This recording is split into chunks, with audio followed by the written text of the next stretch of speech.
IMHO Talk Show, Sir Charles A. Ron. You still with me? I'm here, and I'm here. Don't mind us. We're just making it do what it do. IMHO Talk Show, 101jams.com, and on your favorite streaming platforms at WVAI. Yeah, as promised, we are back again like we never left. Thank y'all for sticking with us. And tell a friend, tell a friend, because right now we are joined as promised by none other than Dr. Tracy Downs. And it is such a privilege to be able to have Tracy with us here today. Been waiting for this opportunity, Dr. Downs, and Aaron knows, like ever since I met you when you around when you first came to town and took this position at UVA, you were someone that we had to get on air and talk to, because for those that don't know, you joined the School of Medicine leadership team as the inaugural Senior Associate Dean for Diversity, Equity, and Inclusion, so DEI. And like the way we related to a lot of folks is you on the medical side is very similar to what our brother Dr. Kevin McDonald is to the academic side, right? That's right. Yeah. So he's a great community partner as well. So we're glad to have you. And the timing was perfect, Aaron, because we're coming up on this Chiamba 31st annual festival. And so you are at the helm, so to speak, of the health fair portion of it. And we just talked, to Ms. Jackie Martin about that health fair. And so you're also a urologist by practice. And so you're like the wealth of knowledge that you bring to the community. We want to say welcome. Oh, thank you. It's a pleasure to be here. Yeah. So first off, let's go ahead and start with the health fair and kind of wrap up, our report and make sure the folks know the faces behind Chiamba's 31st annual this year. So the health fair, kind of tell the folks, why you got involved in the importance of a free community health fair.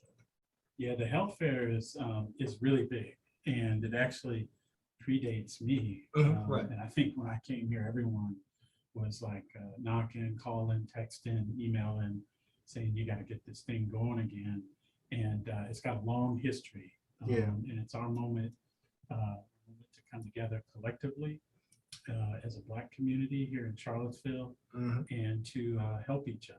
And so the health fair is just one part of it, where we want people to know your numbers. We'll be looking at things like how good is your blood sugar control, a test called A1C. We'll have folks there from the Cancer Center to talk about cancer screening educationally, so you can get up to speed on that, whether it's breast cancer screening, prostate cancer screening, colon cancer screening. All those things are in our hands to control to the best of our ability. And then we'll just do the basics too. What's our blood pressure?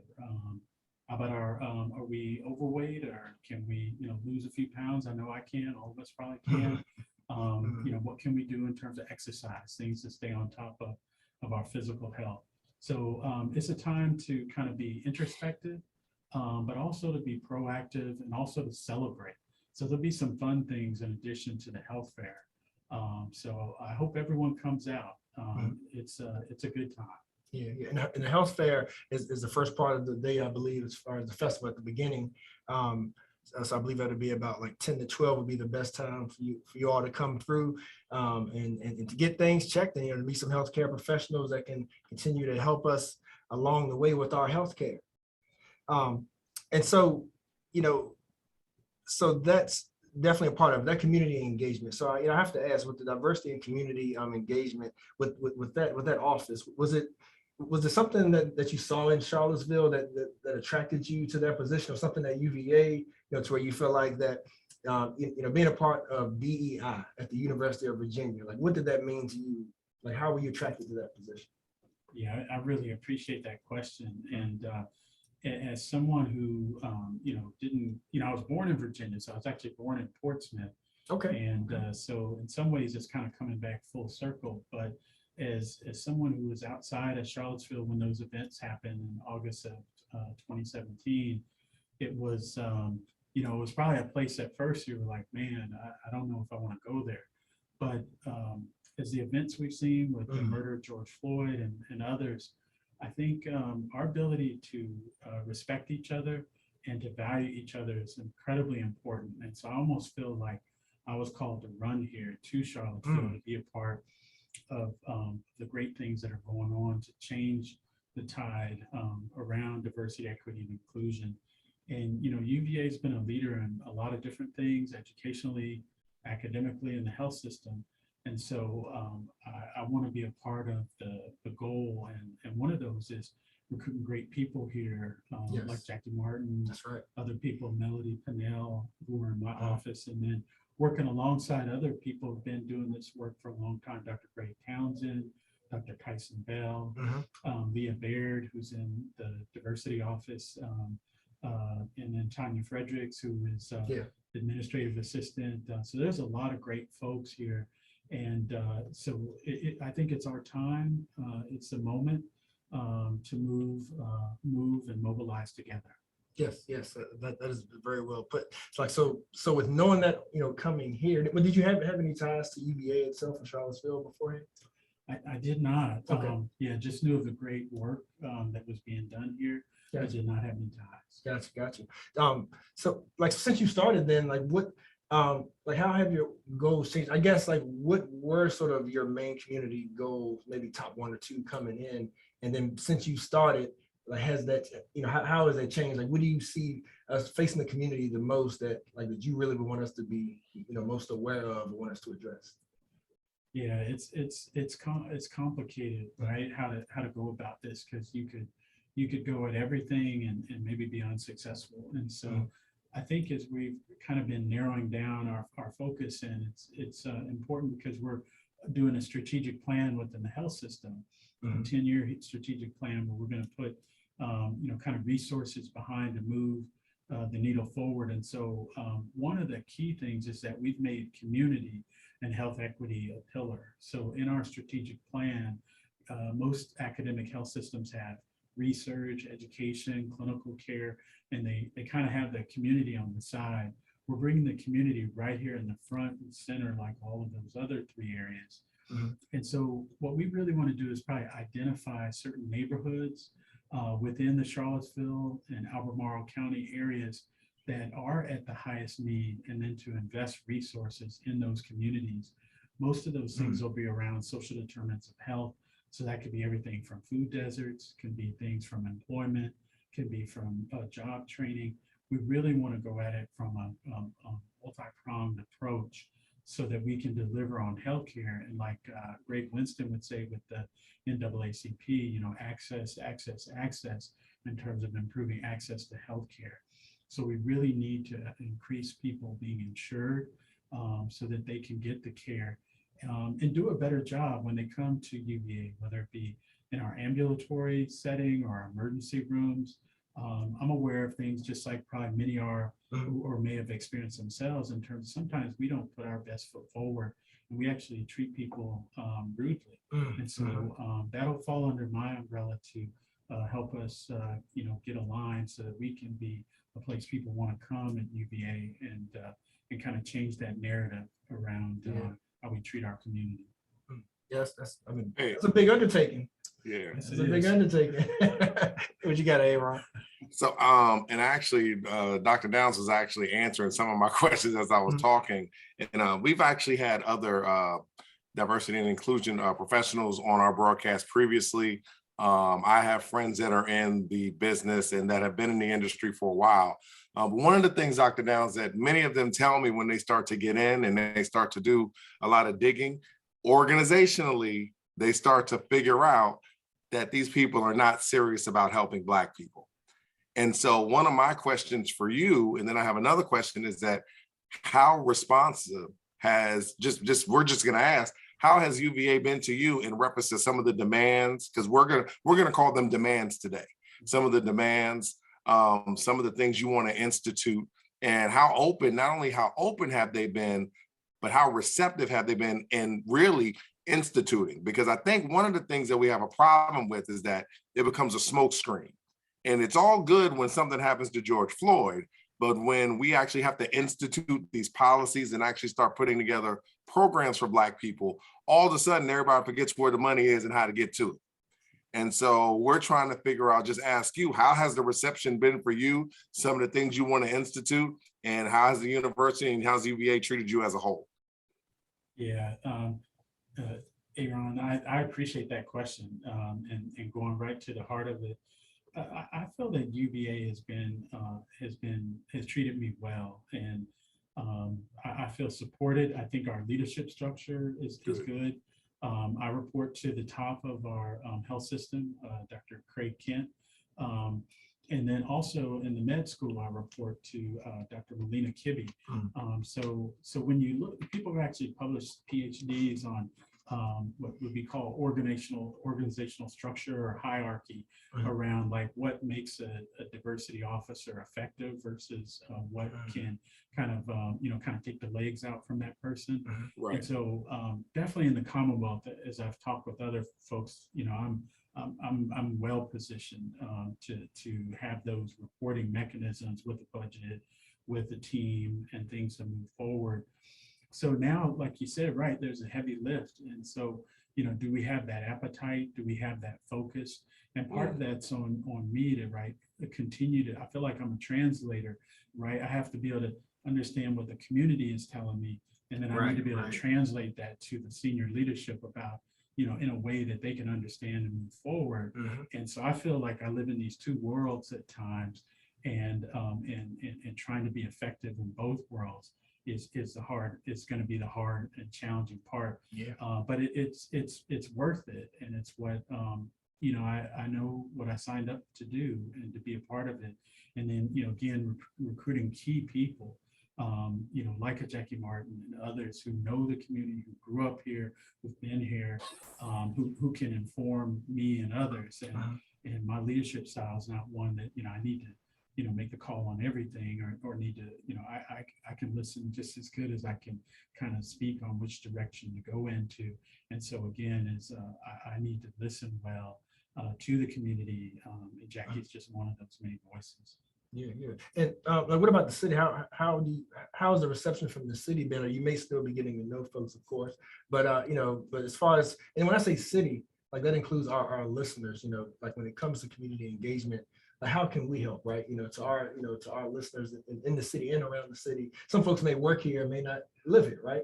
But when you look at your job and you have the community listening to you right now, like what are ways that, if there are engagement issues, between UVA Health and the community, like what ways can they express those, or what are you looking for from the city? Yeah, Charles, I really appreciate that. And so, yeah, we all have blind spots, and I know I have mine, and I haven't gotten around to meet everyone. And so, so I would appreciate, I'll just go ahead and give my email out there. It's my first name, Tracy, Tracy, middle initial M, last name Downs, DOWNS @virginia.edu. So if we're missing it, or you're having a bad experience or something, just zip me an email so that I can be aware of, because I can only hopefully address what I'm aware of. So I'm hoping this is a great opportunity for me to kind of be, I know some feedback has been the community doesn't know you. They wonder if you're just holding up in an office or something. And that's not my intention at all. I think there is some strategy that I do need to kind of, again, I'm working, in the side of the organization as well as in the community. Right. So I need to be front and center in both. But I'm getting to the point where I want to be more out so that people know me. And hopefully if we miss the boat, know that I welcome feedback and not to run from it. And in case some of the neighborhood housing associations have given us honest feedback that was hard to hear, but we needed to hear it about what we're doing incorrectly so that we can fix it. And hopefully last thing is hopefully I never come across as rude, and that we really do want to fix things. And I'm open anytime to share those and talk with people about ways that we can do better, that I personally can do better. Yeah. Now, are you saying a partnership needed with local government, city government, or you feel like from UVA it has enough sort of independently like that they can deal with or correct, or are you reaching out to the local government? Yeah, I would, I think all, all hands on deck. And so I think with local government, there's, obviously been a lot of transition there. So I have met some folks. I think those ties can be better.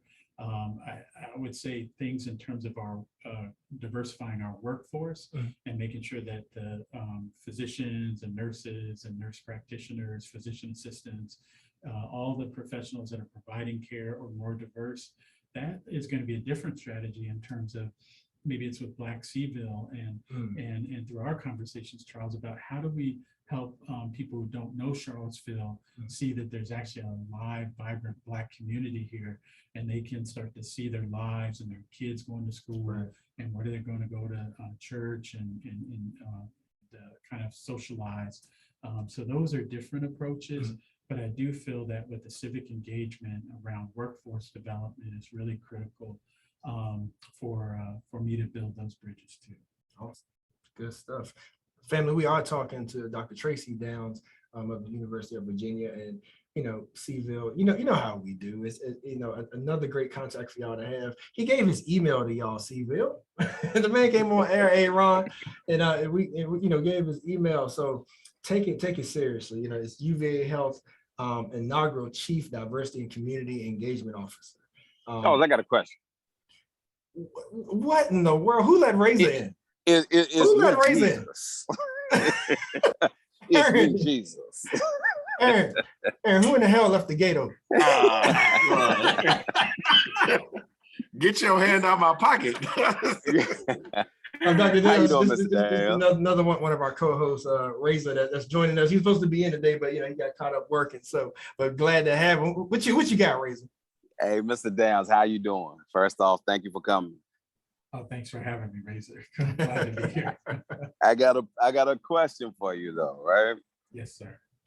What kind of responsibility has UVA decided to give to the Black community? Because a lot of what I hear you saying is things that feel good and emotions, with the churches and the equity for jobs and everything.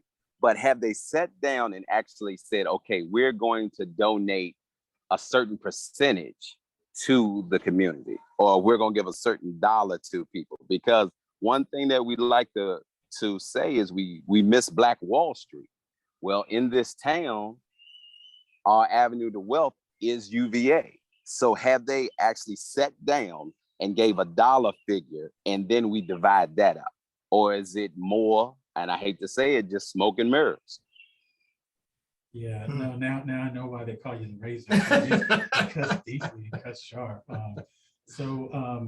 Well, we're still early, so being real straight, so no dollar figure has been set out there. We do want to make investments in the community. And as a diversity officer, and this may just be my approach to things, is right, I talk about you need to think about the broadness of diversity, which would be everything, right, from gender to LGBTQ+, but also I think the smallness of diversity in terms of the original groups of which Black African Americans, and that's my ethnic racial background too, have gotten the short end of the stick. Other things that I think will hold our foot to the fire is things around healthcare in terms of health outcomes, where the Center for Medical, CMS, and others are actually putting rankings in areas around how are your Black population community doing in their healthcare. So they want to make sure that those people who come into your healthcare environment also look like your community that may be a mile or half a mile away from your front doors. And so we do have good representation of who comes into UVA Medical Center, but we also need to make sure that we're measuring the outcomes. So I do, envision that we are going to be making investments in the community and the health of the community. There are great reports that have been put out by different UVA centers around kind of the Black-white wealth gap that I think we can link into in terms of ways to make investments. Does that look like a dollar amount? I think it's a little bit too early to say about that, but this isn't meant to be a smoke and mirrors. This is meant to lift up the community and specifically to have things that are geared towards the Black community in addition to other diverse communities. And I just want to make sure I'm real clear in that call out that a specific investment around the Black community in addition to other communities. And Razor, you know what you're making me think of too, is that there's sort of three facets to it, right? Tracy, is like you have the UVA Health, then you have UVA, the school, and then you have like the president's office, I guess, right? It's sort of, so, so what's sort of the division as, as you see it, like how is that partition when it comes to your work versus Kevin's work versus Jim's work? Hey, Mr. Downs, before you ask that, and Charles, let me add this to what he just now said. Mhm. I'd be remiss if I did not say, if we do care about the Black community, why are we always adding all these other acronyms into it? Where if we're going to do something for Black people, we got to do something for LGBTQ. If we're going to do something for Black people, we got to do something for the Asian community. If we do something for Black people, we got to add everything to it. If we're truly trying to level the playing field for African Americans. Now, that's not nothing against nobody else. I'm just wondering, why do I have to always add something to the help and cause of Black people? It just doesn't make sense to me. You can get cut off and get removed from the table, but I ain't at the table. So I'm an ass. Yeah. Diversity, right? Yeah, it is. Well, let me go in backwards. I'll come back to that one, Razor. So I think on the way UVA's set up, there is President Ryan's office, there's the academic side and the health system side. And so what I've learned in being new at UVA is, while it's a big umbrella, you really want to think about the academic side. So like your school of education, your engineering, those are almost a separate aspect of UVA. And then the health system is very different in terms of its org chart. Now, my boss, Dr. Craig Kent, is a part of that core leadership team with President Ryan, where there is kind of a central leadership group over the two houses of UVA, as I call them, academic and health system. And so Kevin has been a great partner. So Kevin has shared some of his resources and what he's built out with the diversity efforts on the academic side.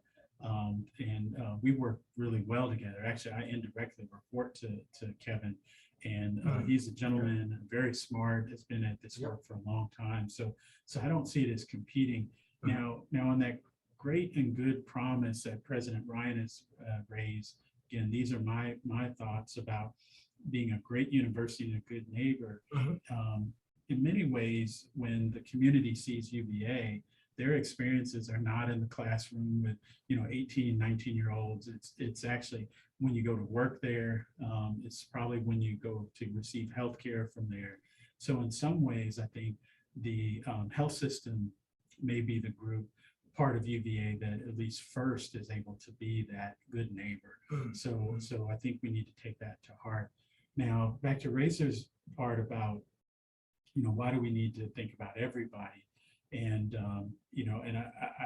it's a hard one to answer. I think when someone comes into any setting in the health system, we want to make sure their outcomes or healthcare outcomes are as good, regardless of what background they come from. So if that person happens to be, Black, African-American, Latinx, they happen to be LGBTQ+, we want to make sure that everyone feels like there's a home for him or her, or if they're, or if they're gender fluid, that there's a home for them. Now, when I say that, when we think about traditional diverse groups as far as workforce diversity, actually, some people will consider LGBTQ+ a part of that.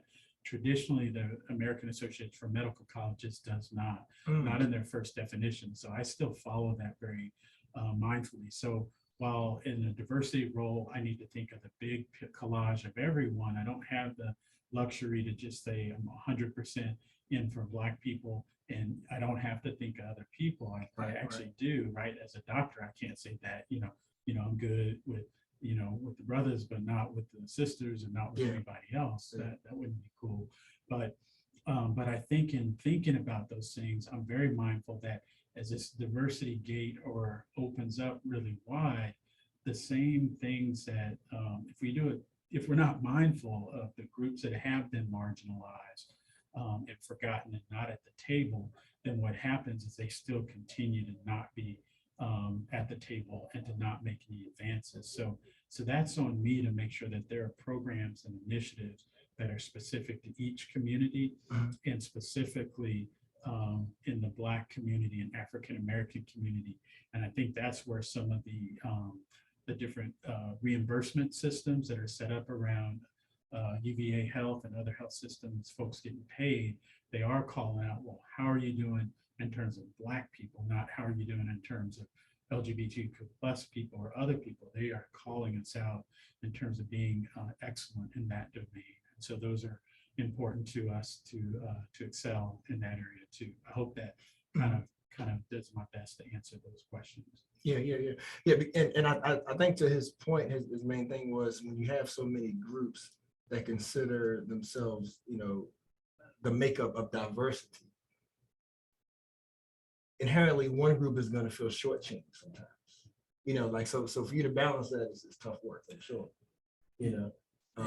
Because we have a listener that actually chimed in who has had the experience that feels like that the UVA is mainly for Caucasians and the rest is political. Everything else that gets done. But again, that's part of your undertaking, right? It's sort of changed that narrative.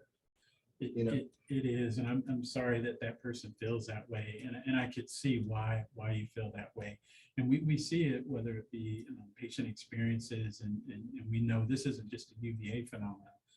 This is from my prior job out in the upper Midwest or where I grew up or trained, whether it be the coast of California or coast of Massachusetts. People are it's that bias and how people are not giving their best foot forward and treating people with dignity and respect who come from Black and brown backgrounds. And so that's got to change so that people do feel welcome. Dr. Downs, thank you. Really, Hey, Charles. Appreciate you. And so Aaron has something else for you because you are a urologist, yes. by trade. And so Aaron drinks a lot of Hennessy, Tracy. See, so that's a lie. So I think Aaron's about to ask you a question about like some urological issues, but I told him to put the cognac down, Tracy. I told him. All right, C-Dog. But no, Dr. Downs, I would be remiss, and I don't even think you're not doing the community a service if you don't give us. We got 3 Black men here, and I think that we hear about the discrepancies in prostates for Black men all over the country. Our hesitancy in getting those tests, our hesitancy in getting those checked, and just how just doing something very simple, which is just to get a checkup, can literally save your life. So we just, obviously somebody 20 years professional, talk to Black men out there about the importance of not only getting checked out, but I would also like to just say things that we should be looking for at different ages or stages and things of that nature, because there's so many myths out there. But I think this is a really good opportunity for you to share some of your 20 years of wealth of knowledge with the brothers in the community right now. Yeah, thanks, Ron, with that question. And I, if I step back and we think about what things can kind of take us out of this life, and so things that can kill you, you can die from. And it's very different. So I'll focus on Black men. So if you think about young Black men, so probably their teens to, say 10 to 19, 20, 29, that ends up actually being more homicide, right? Mm-hmm. So in that group, it's about us being with the right group of people and who are hopefully positive influences and not falling prey to gun violence and things of that nature. So the strategy there is very different as we start to get more in our 40s and 50s. For Black men, the things that can kill us are cancer, other things that, and I'll just focus on the cancer part. And so if we step up to the plate, and we've got, we lost Brother Chadwick, recently to colon cancer. And, Ibram Kendi has kind of shared his struggle with colon cancer. He's doing well, but I mean, these are young, you know, powerful, influential Black men in their prime who, you know, we're losing. And so, so being screened, thinking about those, you know, prostate and colorectal for men, for women, breast cancer, and making sure that we actually get screened. I used to give a talk, and back in the day when Detroit Pistons were good and you had Ben Wallace, you know, I would say, I say fear the fro, but not the finger.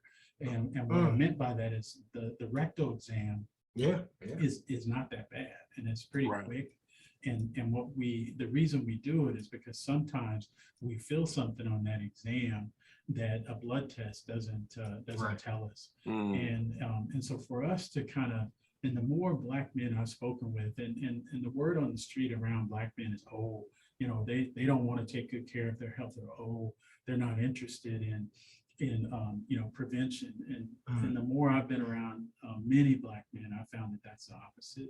And so whether it be screening through your fraternity or through your church group or through other means, get that test done. Now, where do we get, you know, kind of get again, the short end of the stick would be around some of these cancer guidelines, because we have not been a part of clinical trials. We have not been a part of those studies.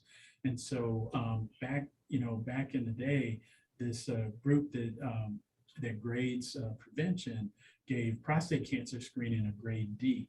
They said, urologists, you guys are not very good. You get a grade D because you're over screening and you're over treating. Yeah, I've heard that. All these complications in men. Now, when they looked at that grade D, then people said, well, what about Black men? What do we do with that group? And so on the one hand, we know that Black men are more likely to die from prostate cancer than white men. They're more likely to get it. This is worldwide, so not just in the US. We're talking over in Jamaica. We're talking in various points of Africa too.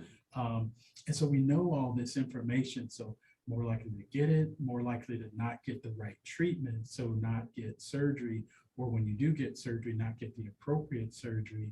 So the double whammy. And then now the group that gives us the grade says, well, there's not enough Black men in these studies, so we can't actually make a call, heads or tails, about should we give a different recommendation for them. So now we get actually put in the same boat with white men.